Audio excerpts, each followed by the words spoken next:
Assalamualaikum warahmatullahi wabarakatuh. Waalaikumsalam warahmatullahi wabarakatuh. Pak Camat jualan tomat, yang beli harus hormat. Kalau kita umat Nabi Muhammad, jawablah salam dengan semangat. Assalamualaikum warahmatullahi wabarakatuh. Waalaikumsalam warahmatullahi wabarakatuh. Yang pertama-tama, yang paling utama, dan yang selalu menjadi yang paling utama, puji dan syukur marilah kita panjatkan kehadirat Allah Subhanahu wa Ta'ala yang telah memberikan kepada kita beribu-ribu macam nikmat, berjuta-juta macam nikmat, diantaranya nikmat iman, Islam, dan sehat walafiat. Salawat beserta salam semoga senantiasa tercurah limpahkan kepada sang pahlawan yang tak pernah makan bakwan, kepada sang proklamator yang tak pernah naik motor, Habibana wa Nabiyana wa Maulana wa Rasulana Muhammad sallallahu alaihi wasallam, kepada para keluarganya, kepada para sahabat-sahabatnya, kepada para tabi'in tabi'at, hingga kita selaku umatnya. Amin ya Allah ya Rabbal alamin. Izinkanlah saya di sini menyampaikan sebuah pidato dengan tema ijabah doa. Sebelumnya kita harus tahu terlebih dahulu apa alasan kita harus berdoa. Pada dasarnya doa merupakan simbol yang menggambarkan bahwa kita manusia selaku ciptaan Allah, selaku makhluk Allah, tidak bisa melakukan apapun, tidak memiliki apapun di dunia ini tanpa karunia Allah Subhanahu wa Ta'ala. Maka dari itu dengan berdoa kita memohon, kita meminta kepada Allah, memohon pertolongan dari Allah Subhanahu wa Ta'ala. Doa terbagi menjadi dua jenis. Ada doa langsung, ada doa tidak langsung. Yang dimaksud dengan doa langsung ialah di mana kita meminta langsung kepada Allah dengan kata-kata seperti Allahumma, Rabbana, Rabbi, Ya Allah, dan lain sebagainya. Adapun untuk doa tidak langsung atau kita sebut tawasul yang artinya perantara, di mana dapat kita lakukan jika kita malu berdoa kepada Allah, kita malu meminta kepada Allah karena kita sadar akan banyaknya dosa dan perbuatan salah yang telah kita lakukan.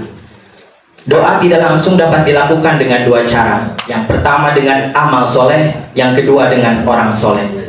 Contoh dari amal soleh, kita datang ke majelis ilmu, kita bersedekah dan berinfak di jalan Allah dan lain sebagainya. Kemudian contoh dari orang soleh, di mana kita berziarah ke makam para waliullah, berziarah kepada makam para utusan Allah, berziarah pada makam para alim ulama, meminta kepada Allah, berdoa kepada Allah dengan mengharapkan keberkahan ilmu yang dimiliki oleh para alim ulama tersebut. Setidaknya ada 4 manfaat doa yang bisa kita dapatkan. Yang pertama, doa merupakan ibadah, ataupun sebaliknya, ibadah adalah doa. Karena Rasulullah Shallallahu Alaihi Wasallam bersabda, yang artinya doa adalah intisari ibadah. Bahkan dalam kasus kecil, contohnya sholat fardu 5 waktu yang kita laksanakan sehari-hari, di dalamnya penuh dengan doa-doa. Kemudian manfaat doa yang kedua yaitu sarana mendekatkan diri kepada Allah.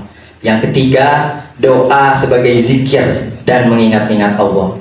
Yang keempat, doa dan permintaan yang kita minta dalam doa akan diijabah oleh Allah Subhanahu wa Ta'ala. Amin ya Allah ya Rabbal alamin.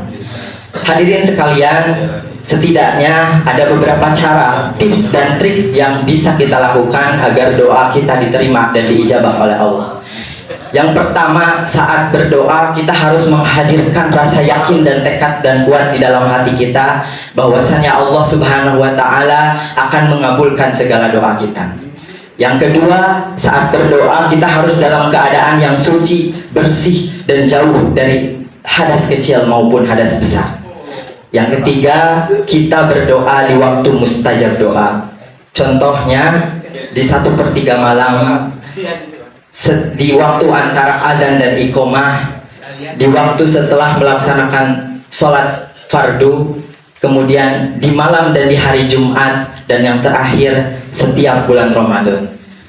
Yang keempat, kita berdoa di tempat-tempat ijabah doa, seperti tempat-tempat yang mulia, seperti majelis taklim, majelis sholawat, kemudian ada masjid dan tempat-tempat mulia lainnya.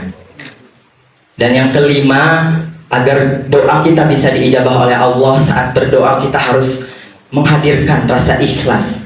Yang keenam, agar doa kita diijabah oleh Allah, pakaian yang kita pakai, makanan yang kita makan, dan barang-barang yang kita miliki harus kita peroleh dengan menggunakan cara-cara yang halal. Bukan hasil mencuri, bukan hasil menipu, bukan hasil berjudi.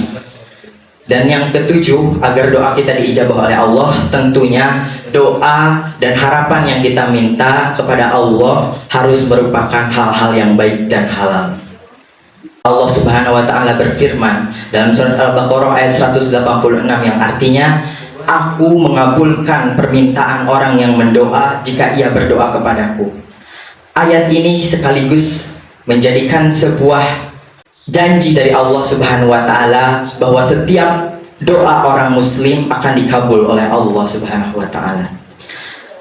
Namun yang perlu kita ketahui, setidaknya ada 4 langkah yang harus kita lalui agar doa kita bisa diijabah oleh Allah. Yang pertama, setelah kita berdoa, sebelum doa kita diijabah oleh Allah, Allah mengangkat derajat kita. Yang kedua, setelah derajat kita diangkat oleh Allah, Allah menghapus segala dosa kita. Yang ketiga, setelah dosa kita dihapus oleh Allah, Allah menjauhkan kita dari mara bahaya dan musibah. Dan yang terakhir, barulah doa kita, permohonan kita diijabah oleh Allah Subhanahu wa Ta'ala.